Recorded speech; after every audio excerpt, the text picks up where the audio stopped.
오늘 말씀의 타이틀은 From Survival to Conquest입니다. 생존에서 정복으로. 우리 교회가 설립된 지 18주년을 기념하고 하나님께 감사의 예배를 드리는 날입니다. 18년이라는 세월이 대단히 긴 시간은 아니지만 그렇다고 결코 짧은 시간도 아니죠. 이 시간이 어느 정도 될까 가만히 생각해 보니까 우리 처장로님 아들 다니엘이 우리 교회 처음 나올 때 생각이 듭니다. 또 우리 박진 지사님 쌍둥이 한이민이가 처음 기저귀 차고 나올 때가 생각이 나요. 그때 뗐는가 기저귀는? 아무튼 우리 지역이도 그렇고요. 2006년생들입니다. 우리 교회랑 태어난 해가 같은 아이들입니다. 근데 그 아이들이요, 이번에 대학 들어가요. 청년부 올라갑니다. 18년이라는 세월이 이런 거구나. 상당히 의미 있고 가치 있고 귀한 시간이구나라는 생각을 해보게 됩니다. 18세가 되어서 이제 대학을 들어가게 되는 이때는 인생에 있어서 첫 번째로 가장 중요한 변화를 맞이해야 하는 그런 시기입니다. 왜냐하면 미국에서는 18세가 되면 법적으로 성인입니다. 자기 이름으로 계약서를 쓸 수 있고요, 결혼도 할 수 있습니다. 투표도 하고 군대도 가고 코트에 주얼리로도 갑니다. 자기가 원하면 술도 담배도 먹고 필 수가 있고요, 온몸에 문신을 하고 피어싱도 여기저기 할 수 있는, 내가 주인이 돼서 말 그대로 내 마음대로 할 수 있는 성인입니다. 중요한 결정을 스스로 해야 하며 그 대신 그 책임도 부모님께 전가할 수 없습니다. 자기가 져야 합니다. 내가 어디에서 살지, 부모님 밑에서 살지, 나가서 독립할지도 내가 결정하고요, 무엇을 하며 살지, 미래를 어떻게 설계할지 스스로 결정하고 도전해야 하는 것이죠. 사실 이렇게 많은 자유가 한꺼번에 주어지기 때문에 이 변화의 시기는 좋은 기회이면서도 또 자칫 잘못하면 심각한 위기도 될 수 있는 것이죠. 그래서 이제 대학에 막 들어가는 자녀들의 시간은 time of crisis, 아주 위기의 시간이라고 할 수가 있습니다. 한국에서도 보육원에서 고아로 보호를 받으며 생활을 하다가 18살이 되면 무조건 보육원을 나와야 합니다. 이게 법적인 규정입니다.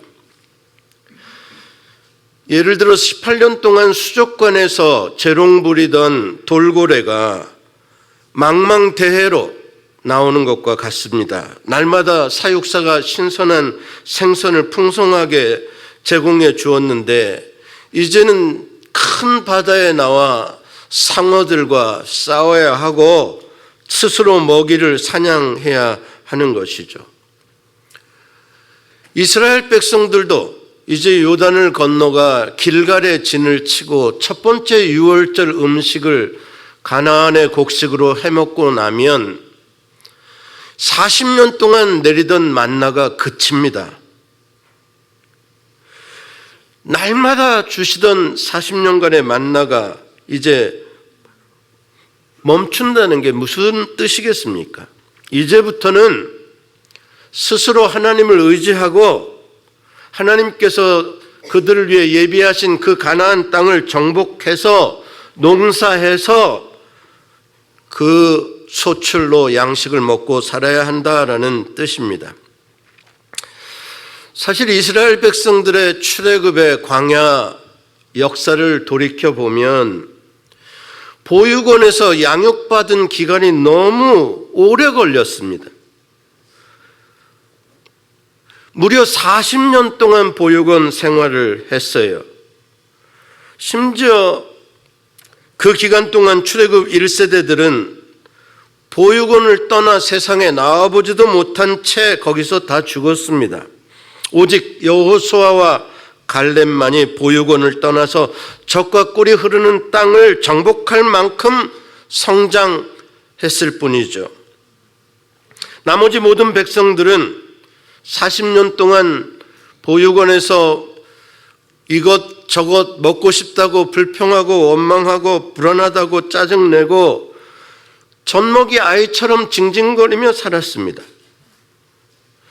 아무리 하나님께서 많은 놀라운 증거를 보여주셔도 깨닫지를 못하고, 아무리 하나님께서 놀라운 사랑을 보여주어도 그들은 깨닫지 못하는 미숙아들이었습니다. 그렇게 자라지 않는 백성들을 보면서 하나님의 마음은 많이 슬프셨고 진노하시기도 하시고 모세도 참 많이 아파했습니다. 여러분들의 신앙의 역사는 어떠신가요? 여러분들은 잘 성장하셔서 이미 보육원 나온 지 오래됐고 잘 자라나고 계시나요? 아니면 아직도 보육원에서 이것 달라 저것 달라 불평하지는 않으시나요? 이렇게 성장 장애 아들을 품고 끝까지 포기하지 않고 양육하려고 애썼던 사람이 모세입니다. 모세는 그래서 온유한 사람의 대표입니다. 어느 때는 하나님도 그 백성을 포기하려고 했는데 모세가 포기하지 못하게 막기도 했습니다. 그렇다면 이스라엘 백성들은 왜 그 출애굽의 놀라운 기적을 구원을 체험하고도 성장 장애 아들이 되었을까요? 가장 중요한 원인은 생존에 대한 두려움 때문입니다. 생존 욕구가 너무 강한 거예요. 생존에 대한 두려움이라는 것은 본능적인데 사실 밀림에 사는 짐승들이 날마다 경험하는 것들입니다. 그것도 몸이 약한 짐승들이겠죠. 생존에 대한 두려움을 가지고 있으면 가장 발달하는 것이 무엇이냐면 자기 보호 본능이라는 것입니다. 나부터 살아야 되니까, 그러니까 철저히 이기적일 수밖에 없고 먹어야 사니까 악착같이 양식을 내일 거 모레 거라도 모아두려고 다른 사람 거를 뺏을 수밖에 없습니다. 점점 굶주린 하이에나 떼들처럼 날카로운 이빨을 가지고 으르렁대면서 살게 되는 것이죠. 이스라엘 백성들은 자기들이 광야로 나왔다는 것에 대해서 그 환경을 생존하기 어려운 환경으로 이해했던 것입니다. 그렇게 자기가 처한 환경을 이해하게 되면 다른 사람을 신뢰하고 내 것을 양보하거나 희생하면서 사는 일은 불가능해집니다. 모든 상황을 의심해야 되고 저 친구가 언제 내 것을 빼앗아 갈지 모르고 또 언제나 최악의 상황에 대해서 대비를 해야 합니다. 이러한 수준에서는 인격적인 성숙이나 관계의 풍성함 이런 것들은 사치입니다. 생각할 수가 없습니다. 생존에 대한 두려움을 받게 되면 더 위대한 삶의 가치를 향한 도전, 더 멋진 나의 삶의 존재 가치를 성취하는 자아 성취나 자기 희생 이런 것들은 불가능해집니다. 이게 바로 이스라엘 백성이 40년 동안 보육원을 떠나지 못하고 그 안에 맴돌 수밖에 없었던 이유입니다. 결국 그들의 가장 큰 실패의 원인은 어디에 있었나? 그들이 처한 광야에 대한 해석을 잘못했다는 것입니다. 그들은 광야를 애굽보다도 더 못한 곳이라고 해석을 했습니다. 애굽에 있을 때는 그래도 먹을 것은 확보할 수 있었고 생존할 수는 있었는데 광야는 그것조차 안 되는 곳으로 보았습니다. 여러분, 그러나 이걸 잘 생각해 보십시오. 애굽에서 살 때의 그들과 애굽에서 나와서 광야에서 살 때 그들의 가장 큰 변화는 무엇이라고 생각하십니까? 환경이 바뀐 것입니까? 그건 중요한 변화이긴 합니다만 가장 중요한 변화는 아닙니다. 가장 중요한 변화는 보호받지 못하는 소모품과 같은 노예의 삶에서 이제 보호받는 존귀한 삶으로 바뀐 것입니다. 인간 취급도 받지 못하던 짐승같이 살던 곳에서 이제는 천지를 창조하신 거룩하신 하나님의 자녀가 되고 하나님의 돌보심을 받는 거룩한 친백성이 된 것입니다. 양들을 예로 들면 목자가 없는 양으로 살다가 이제는 목자가 참 좋은 목자가 있는 양떼가 된 것입니다. 그게 가장 중요한 변화예요. 하나님께서는 하늘에서 만나를 내려주시고 광야의 반석에서 물을 나게 하시며 어떠한 환경에서도 하나님은 이 백성을 먹이시고 지키시고 보호해 주신다는 증거를 보여주신 것입니다. 그러므로 환경 때문에 생존 때문에 이제 두려워하는 삶을 살지 말라는 것입니다. 오히려 하나님께서는 생존에 급급한 삶을 살아가던 그 백성을 애굽에서 불러내심으로 광야로 나오게 하심으로 하나님께서 장차 보여주실 위대한 비전의 땅, 약속의 땅을 정복하고 그 땅에 들어가 하나님의 법을 성취하는 거룩한 나라가 되고 세상의 빛과 소금이 되는 위대한 삶을 살기 위하여 그들을 건져내신 것입니다. 그러나 애석하게도 그 하나님의 위대하신 선하신 뜻을 깨닫지 못하고 끝끝내 생존의 두려움을 벗어나지 못한 가운데 출애굽 1세대가 모두 다 죽었고 출애굽 1세대를 이끌고 나온 그들의 대표 모세도 오늘 본문 1장 1절에 죽었다라고 말씀합니다. 2절에도 또 모세가 죽었다라는 것을 강조합니다.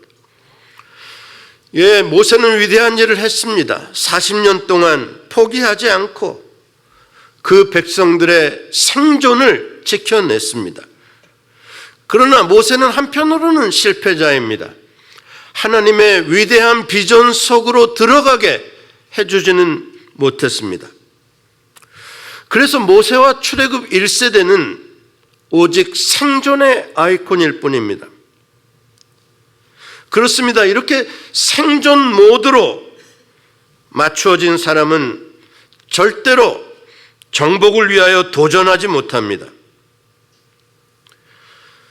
우리 크리스찬 이민자들 중에도 하나님께서 우리에게 젖과 꿀이 흐르는 약속의 땅, 이 거대한 아메리칸 대륙에 우리를 들어가게 하셨는데, 그런데 꽤나 오랫동안 생존 모드에서 벗어나지 못하고 그렇게 급급하다가 세상을 떠나버리는 1세대들이 너무나 많이 있습니다.